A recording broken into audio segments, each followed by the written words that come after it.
Quattro band, quattro stili musicali, un palcoscenico d'eccezione. Al Teatro Metropolitano Astra di San Donà di Piave, sabato sera è approdata la prima edizione di Astra Sound, ospitando il progetto nazionale Glocal Sound, giovane musica d'autore in circuito, grazie al supporto di Arteven, in collaborazione con la città di San Donà di Piave. Un'iniziativa pensata per promuovere la musica originale e inedita in ogni sua forma, attraverso il sostegno ai giovani autori e produttori indipendenti. Like I am nothing to you.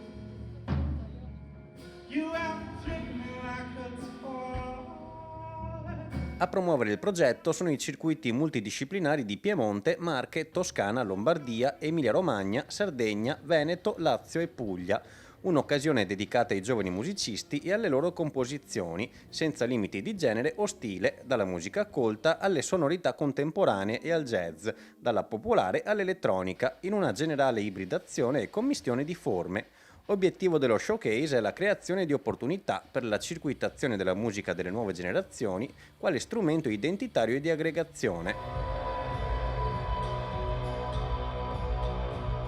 A dare il via ad Astra Sound è stato il gruppo di casa degli Ayub, formato da Eugenio Cereser alle tastiere, Eugenio Vidotto alla batteria, Francesco Rossi alla chitarra e Giovanni Maschietto al basso. Dopo il cambio di strumenti è stata la volta di Osamund Aigab e Giacomo Sanson, il duo originario del Lago di Garda che compone i Gemini Blu. Terzo gruppo a esibirsi i sandonatesi Colgate, ovvero Marta Granzotto, Giulio Dalle Vedove, Andrea Zottino e Matteo Costantin. Le vicentine Elisa Dal Bianco e Vittoria Cavedon, ovvero Trust the Mask, hanno portato il loro elettropop sul palco, mentre la chiusura della serata è spettata al musicista marchigiano Damiano Simoncini, in arte Levi. 5 ore di musica non stop che ha fatto scoprire qualcosa di nuovo agli spettatori, in un luogo forse inusuale per un evento musicale del genere, ma che ha saputo regalare emozioni inaspettate.